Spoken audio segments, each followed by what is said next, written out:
કીધું નાણું અને ફુગાવાના ચેપ્ટરમાં વસ્તુ વિનિમય પ્રથાનો અર્થ અને મર્યાદા જોઈ, નાણાંનો અર્થ, ઉદ્ભવ અને વિકાસ. પહેલો છે મુદ્દો નાણાંના કાર્યો.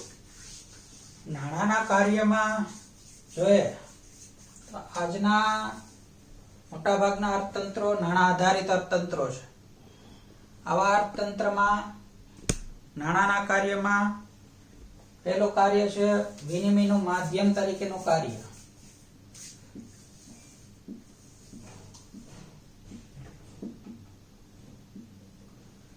વિનિમયના માધ્યમમાં નાણાં દ્વારા જે વસ્તુઓની પ્રથામાં એવી મુશ્કેલી હતી કે જો દ્વિપક્ષી જરૂરિયાતોનો સુમેળ સર્જાય તો જ વિનિમય શક્ય બનતો હતો. આ મર્યાદા નાણાં દ્વારા દૂર થઈ. નાણાં દ્વારા કોઈ પણ ચીજ વસ્તુ કે સેવાનો સરળતાથી વિનિમય થઈ શકે છે.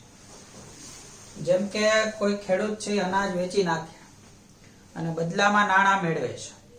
આ નાણાં દ્વારા પોતાને જોઈતી ચીજવસ્તુઓ એ સરળતાથી ખરીદી શકે છે.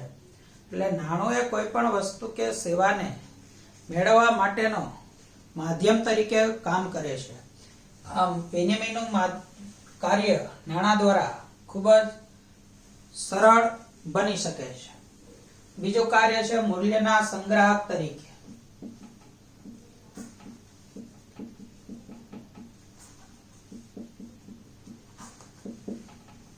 નાણું છે લાંબા સમય સુધી વિનિમય મૂલ્યનો સંગ્રહ કરવા માટે ઉપયોગી છે.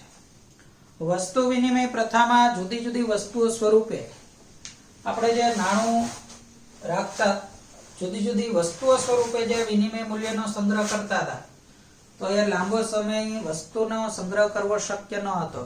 જેમ કે અનાજના રૂપમાં વિનિમય મૂલ્યનો સંગ્રહ કરેલો હોય તો અનાજ સડી જાય તો એ વિનિમય મૂલ્ય ટૂંકમાં મૂલ્ય આપણું જતું રહે. એ જ રીતે કોઈ પશુઓ સ્વરૂપે મૂલ્યનો સંગ્રહ કરેલો હોય તો પશુઓનું આયુષ્ય મર્યાદિત છે. તો આયુષ્ય પૂરું થતા મૂલ્ય છે એ નાશ પામે છે. જ્યારે નાણાં સ્વરૂપે વિનિમય મૂલ્યનો લાંબો સમય સુધી સરળતાથી સંગ્રહ થઈ શકે છે. જેમ કે પશુપાલક હોય, દૂધ વેચીને બદલામાં નાણાં મેળવી લે. હવે એ નાણાંનો બચત કરી એ નાણાંના ભવિષ્યમાં એ નાણાં દ્વારા પોતાને જોતી વસ્તુ અને સેવાઓ ખરીદી શકે છે. એટલે નાણું છે એ મૂલ્યના સંગ્રાહક તરીકેનું સરળતાથી કાર્ય કરે છે. નાણાંના ગુણના કારણે આજે હપ્તા ખરીદ પદ્ધતિ, ઉધાર ખરીદ વેચાણ અને આખી ધિરાણ વ્યવસ્થા એ મૂલ્યના સંગ્રહના ગુણ લક્ષણ પર આધારિત છે. એટલે મૂલ્યના સંગ્રાહક તરીકે નાણું સરળતાથી આપણે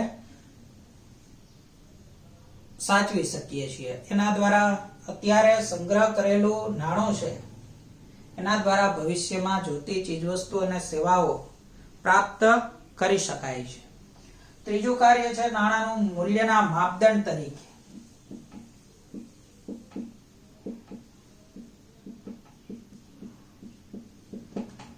નાણું છે એ મૂલ્યના માપદંડ તરીકેની મહત્વની ભૂમિકા ભજવે છે.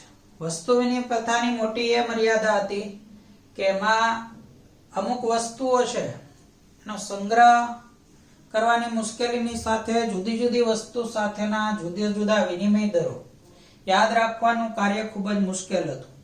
એ નક્કી કરવા અને પછી એને યાદ રાખવા કે ભાઈ 1 કિલો ઘઉં બરાબર 5 લીટર દૂધ, કે જે વિનિમય નક્કી થાય એમ જુદી જુદી વસ્તુ સાથેના વિનિમય દરો નક્કી કરી યાદ રાખવાનું કાર્ય મુશ્કેલી હતી. આ મુશ્કેલી નાણાં દ્વારા દૂર થઈ.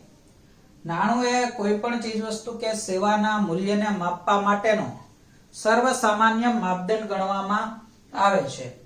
જેમ કે આ એક માર્કર છે તો 20 રૂપિયાની, એક પંખો છે તો માની લો કે 1000 રૂપિયાનો.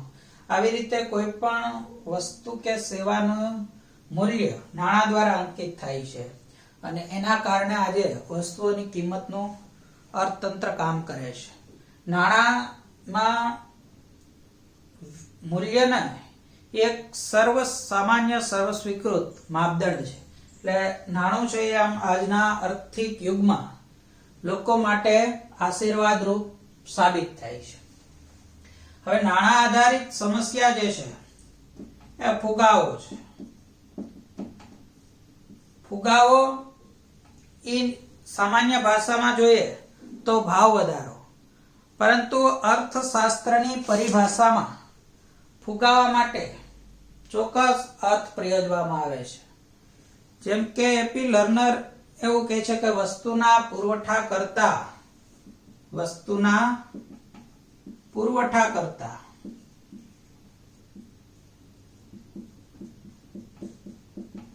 તેની વધુ પ્રમાણમાં માંગ હોય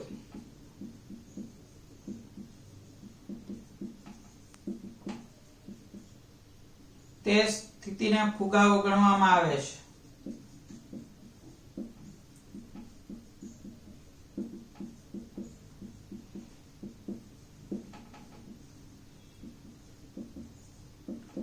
આ એપી લર્નરનું આવું કેવું છે. ફુગાવાની બીજી વ્યાખ્યા જોઈએ તો જ્યારે નાણાકીય આવક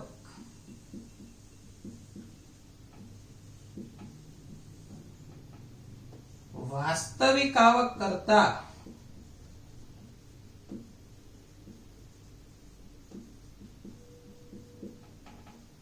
વધુ ઝડપથી વધે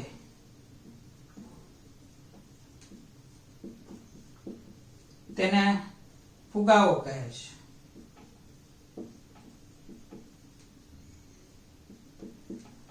કે વાસ્તવિક આવક જે છે એના કરતા નાણાકીય આવક વધુ ઝડપથી વધે છે, એટલે એ સ્થિતિ ફુગાવાનું પેશી પીગુ આવી વ્યાખ્યા આપે છે. હજી એક વ્યાખ્યા જેમ કેન્સે આપેલી છે કે સાધનોને અર્થતંત્રમાં પૂર્ણ રોજગારીની સપાટી બાદ વધતી ભાવ સપાટી એટલે ફુગાવો. તો આ ફુગાવામાં જુદી જુદી વ્યાખ્યા પરથી એના લક્ષણો તારવીએ તો ફુગાવા માટેના જે લક્ષણ છે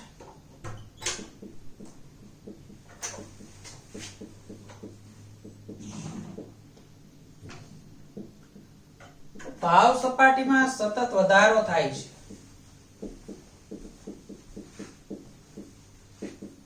ચીજ વસ્તુ કે સેવાની કિંમતો સતત વધતી રહે છે. આ ભાવ વધારો અર્થતંત્રના તમામ ક્ષેત્રમાં જોવા મળે છે.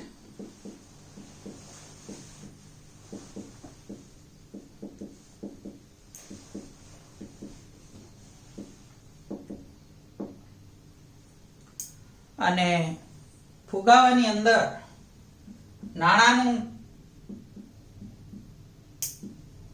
મૂલ્ય એટલે કે ખરીદ શક્તિ ઘટે છે. કોઈ વસ્તુ છે, માની લો કે આ એક વસ્તુ છે, એની કિંમત 5 રૂપિયા છે.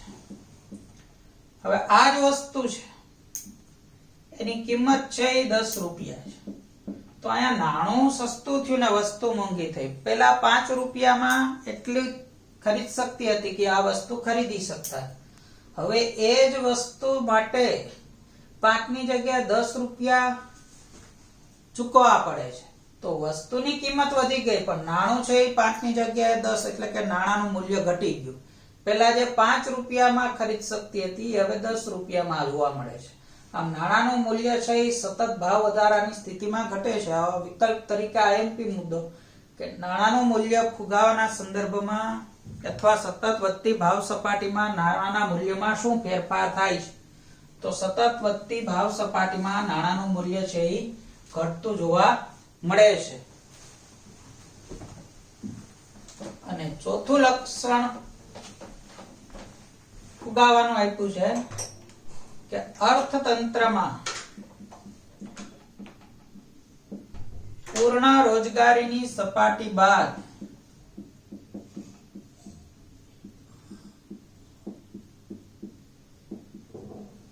વધતી ભાવ સપાટી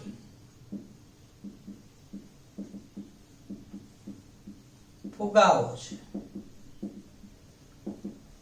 આ નાણાના લક્ષણ થયા.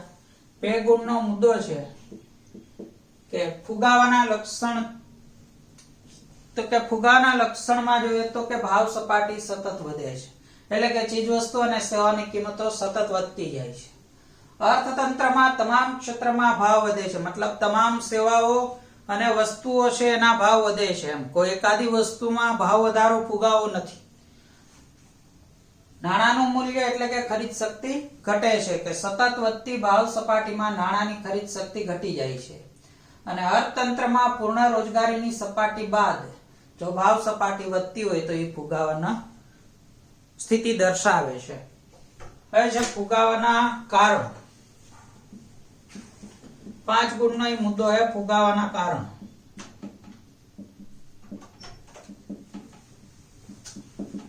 ભાવ વધારા માટે અનેક બાબતો જવાબદાર હોય છે. આ ફુગાવાના કારણમાં જોઈએ તો મુખ્ય 2 કારણ જોવા મળે છે. એક માંગમાં વધારો.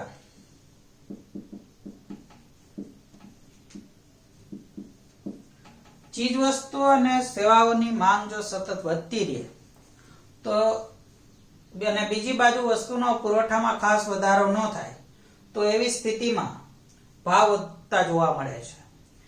આ ભાવ વધારા માટે વધતી જતી માંગ જવાબદાર હોવાથી જે ફુગાવો સર્જાણો એને માંગ પ્રેરિત ફુગાવો કહે છે. કે માંગ વધવાથી સર્જાતા ફુગાવાને માંગ પ્રેરિત ફુગાવો કહે છે.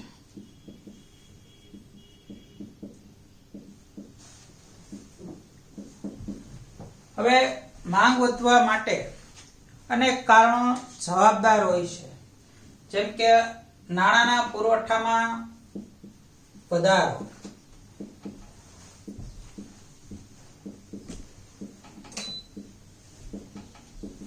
નાણાવાદીઓ ફુગાવાને સંપૂર્ણપણે નાણાકીય ઘટના માને છે. તેઓના મતે જો અર્થતંત્રમાં નાણાંનો પુરવઠો સતત વધતો રહે તો નાણાંનો પુરવઠામાં સતત વધારો થાય તો એવી સ્થિતિ ફુગાવા માટે જવાબદાર બને છે. કારણ કે નાણાંનો પુરવઠો વધવાથી લોકોની નાણાકીય આવક છે એ વધે છે. નાણાકીય આવક વધે છે અને એના પરિણામે માંગ વધે છે, અને પરિણામે માંગમાં વધારો થાય છે. જ્યારે ચીજવસ્તુના પુરવઠા કરતા તેની વધારે પ્રમાણમાં માંગ સર્જાય તો એ સ્થિતિમાં ફુગાવો સર્જાય છે. એટલે નાણાંના પુરવઠામાં થતો સતત વધારો એ ફુગાવા માટે જવાબદાર ગણી શકો. અર્થતંત્રમાં વસ્તુ અને સેવાઓના પુરવઠા કરતા નાણાંનો પુરવઠો વધી જાય તો એ સંજોગમાં ફુગાવો સર્જાય છે. આ સંદર્ભમાં મેચ ક્લર્કનું એક વિધાન છે. ખૂબ વધુ નાણું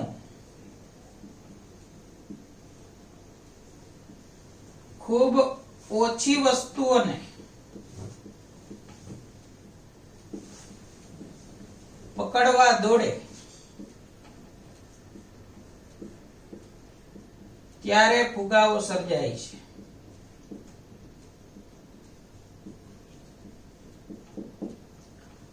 ખૂબ વધુ નાણું ખૂબ ઓછી વસ્તુઓને પકડવા દોડે ત્યારે ફુગાવો સર્જાય છે. તો એ બાબત એવું દર્શાવે છે કે નાણાંનો પુરવઠામાં જો સતત વધારો થાય તો એના કારણે ચીજવસ્તુની માંગ વધે છે, અને માંગ વધતા ફુગાવો સર્જાય છે. માંગની સામે પુરવઠામાં ખાસ વધારો થતો નથી અને પરિણામે ફુગાવાની સ્થિતિ સર્જાય છે. માંગ વધવા માટે બીજું કારણ છે સરકારના જાહેર ખર્ચમાં વધારો.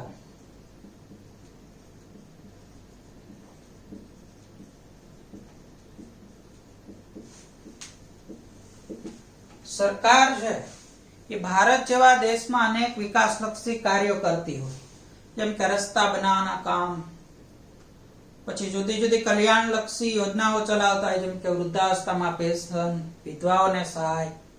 હવે આવો જાહેર ખર્ચ જેમ વધે એમ પરોક્ષ રીતે લોકોની આવક વધે છે.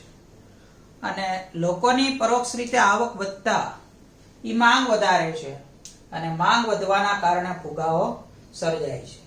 એટલે સરકારના જાહેર ખર્ચમાં થતો વધારો માંગ વધારવા માટે જવાબદાર છે અને માંગમાં સતત વધારો એ ફુગાવા માટે જવાબદાર બને છે. પછી માંગ વધવા માટે મહત્વનું, ભારત જેવા દેશમાં મહત્વનું કારણ વસ્તી વધારો છે.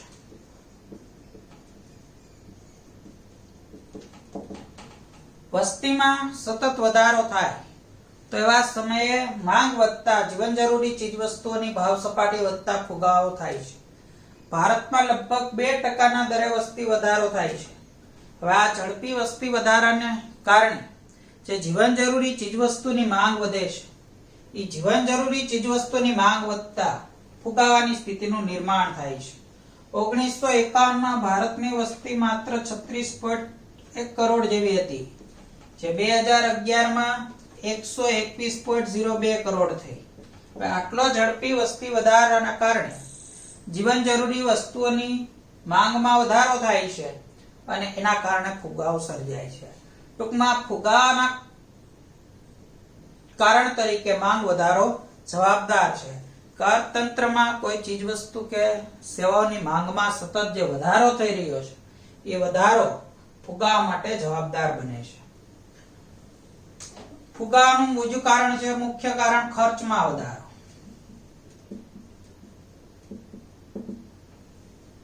પુરવઠાવાદી અર્થશાસ્ત્ર એવું માને છે કે ચીજવસ્તુ કે સેવાના ઉત્પાદન ખર્ચમાં વધારો થાય, જેમ કે વેતન દર વધે, વીજળીના બિલ વધે, પાણી દર વધે. આવા ઉત્પાદન પ્રક્રિયા સાથે જોડાયેલ કાચો માલ છે, એવાના બધાના ભાવ વધવાથી વસ્તુનું ઉત્પાદન ખર્ચ વધે છે અને એવા સંજોગોમાં ખર્ચ વધતા ફુગાવો સર્જાય છે. ખર્ચ વધવાથી સર્જાતા ફુગાવાને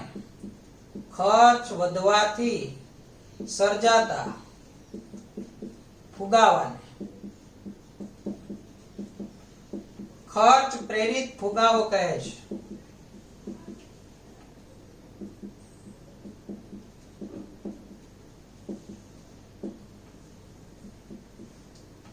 કે માની લો કે કોઈ વસ્તુ છે, આ વસ્તુની કિંમત માની લો કે 10 રૂપિયા છે, ત્યારે આ વસ્તુ બનાવવા માટે જે મજૂરીનો વેતન દર હતો, એ વેતન દર માની લો કે 200 રૂપિયા છે. હવે આ જ વેતન દર 200 ની જગ્યાએ 300 રૂપિયા થયા, તો વેતન દર છે એમાં 100 નો વધારો થયો, તો અહીંયા કિંમતમાં વસ્તુમાં વધારો થશે. માની લો કે 10 ના 13 રૂપિયા કરવામાં આવ્યા. એ જ રીતે માની લો કાચો માલની કિંમત વધી, એના પરિણામે 13 માંથી માની લો કે 15 રૂપિયા કરવામાં આવ્યા. આ ઉત્પાદન ખર્ચ જેમ વધતું જાય એમ ચીજવસ્તુની કિંમતમાં વધારો થતા ફુગાવાની સ્થિતિ સર્જાય છે. ફુગાવા માટે આ બે મુખ્ય બાબતો જવાબદાર છે. એક તો માંગમાં વધારો અને બીજું ખર્ચમાં વધારો. આ સિવાય અન્ય કારણો પણ આપેલા છે.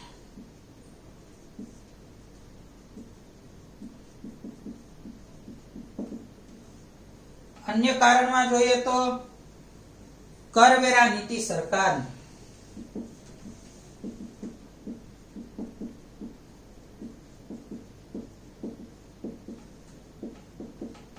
જો સરકાર દ્વારા ચીજવસ્તુ અને સેવાઓ પર ઊંચા દરે કરવેરા નાખવામાં આવે તો પણ ચીજવસ્તુની ભાવ સપાટીમાં વધારો થાય છે. આમ કરવેરો છે એ ફુગા માટે જવાબદાર પરિબળ ગણી શકાય. એટલે સરકારની કરવેરા નીતિ પણ ફુગાવાને અસર કરે છે.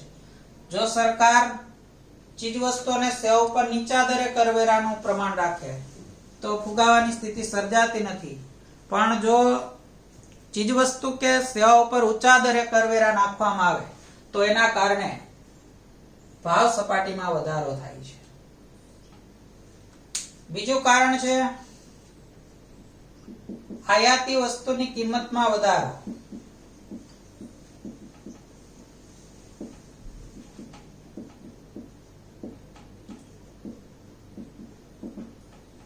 કોઈ ચીજવસ્તુની આયાત કરવામાં આવે અને એ આયાતી વસ્તુની કિંમત વધે તો દેશમાં ફુગાવાની સ્થિતિ સર્જાઈ શકે છે. ભારતમાં પેટ્રોલિયમ એવી વસ્તુ છે કે લગભગ કુલ પેટ્રોલ વપરાશના 70% પેટ્રોલિયમની ભારત આયાત કરતો દેશ છે, આંતરરાષ્ટ્રીય લેવલે પેટ્રોલની કિંમતમાં વધારો થાય તો પેટ્રોલિયમની ટ્રાન્સપોર્ટ વ્યવસાય સાથે જોડાયેલી બાબત હોવાથી તમામ ચીજવસ્તુ અને સેવાઓની કિંમત વધે છે. આમ આયાતી વસ્તુની કિંમતમાં થતો વધારો એ ફુગાવા માટે જવાબદાર બને છે. એ જ રીતે આવું પણ કારણ છે કે અછત, કાચો માલ, શ્રમિકો કે ઉત્પાદન પ્રક્રિયાએ જોડાયેલી કોઈ પણ બાબતની લાંબા ગાળા સુધી જો અછત સર્જાય તો એ અછતના કારણે ભાવ સપાટી વધે છે અને એના પરિણામે ફુગાવાની સ્થિતિ સર્જાય છે. આ ફુગાવાના મુખ્ય આટલા કારણો જવાબદાર છે. ટૂંકમાં રિપીટ કરી દો ફરી વખત કે ફુગાવા માટે નાણાંના કાર્યો જે જોયા, પછી ફુગાવો એ નાણાંલક્ષી સમસ્યા છે અને આર્થિક સમસ્યા અને નાણાકીય ઘટના ગણવામાં આવે છે. સામાન્ય અર્થ એવો જોવા મળે છે કે અર્થતંત્રમાં પૂર્ણ રોજગારીની સપાટી બાદ પણ જો ભાવ સપાટી સતત વધતી રહે તો એ ફુગાવાનું નિર્માણ કરે છે અને વાસ્તવિક આવકની તુલનાએ નાણાકીય આવક સતત વધતી જાય તો એ ફુગાવો સર્જવા માટે જવાબદાર છે. આ અર્થ ઉપર તેના લક્ષણ છે કે ભાવ સપાટીમાં સતત વધારો થાય છે, અર્થતંત્રના તમામ ક્ષેત્રમાં ભાવ વધે છે, એકાદી કોઈ વસ્તુ નહીં પણ તમામ ચીજ વસ્તુ અને સેવાઓની કિંમતમાં વધારો થાય છે. જે ફુગાવાના સંદર્ભમાં ભાવ સપાટીમાં ખરીદ શક્તિ ઘટે એટલે કે નાણાંનું મૂલ્ય છે એ ઘટતું જાય છે. અર્થતંત્રમાં પૂર્ણ રોજગારીની સપાટી બાદ વધતી ભાવ સપાટી ફુગાવો છે. ફુગાવાના કારણો જોઈએ તો મુખ્ય બે કારણ છે, એક માંગમાં વધારો અને બીજું ખર્ચમાં વધારો. માંગ વધવાથી સર્જાતા ફુગાવાને માંગ પ્રેરિત ફુગાવો કહે છે. એ જ રીતે ખર્ચ વધવાથી સર્જાતા ફુગાવાને ખર્ચ પ્રેરિત ફુગાવો કહે છે. એક ફુગાવાને તાબેલો ફુગાવો જેને કહે છે, આ એક ગુણમાં પૂછી શકાય કે દાબેલો ફુગાવો એટલે શું? તો કે સરકારે કાયદા દ્વારા કે સબસિડી દ્વારા ભાવ સપાટી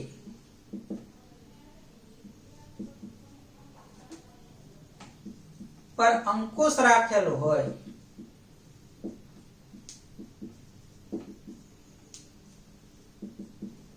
ત્યારે ભાવ ન વધવા છતાં ફુગાવો ગણાય. આવા ફુગાવાને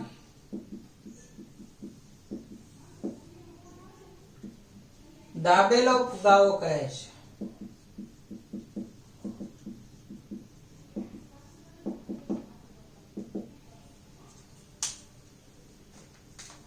એક ગુણના પ્રશ્ન તરીકે એક વિકલ્પ તરીકે પૂછાય દાબેલો ફુગાવો એટલે શું?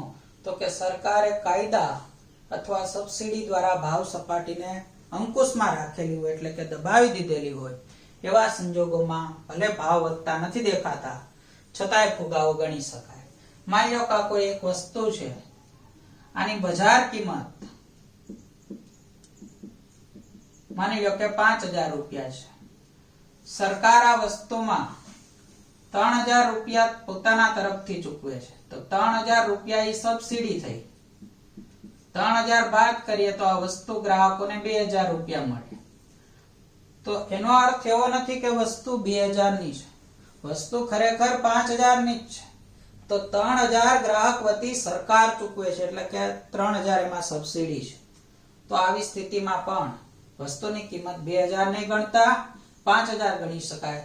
એટલે આવી સ્થિતિમાં ફુગાવો હોય. ખાસ કરીને જીવન જરૂરી વસ્તુ હોય એના ભાવ જ્યારે બહુ વધી જતા હોય ત્યારે સરકાર કાયદા દ્વારા એની ભાવ સપાટી પર અંકુશ મૂકે છે, જેના કારણે વસ્તુ સસ્તી દેખાય પણ વાસ્તવમાં બજારમાં એની કિંમત નીચી હોતી નથી. તો આવી સ્થિતિમાં પણ ફુગાવો જોવા મળતો હોય છે. આ ફુગાવાના મુખ્ય કારણો અને મુદ્દા પૂર્ણ છે.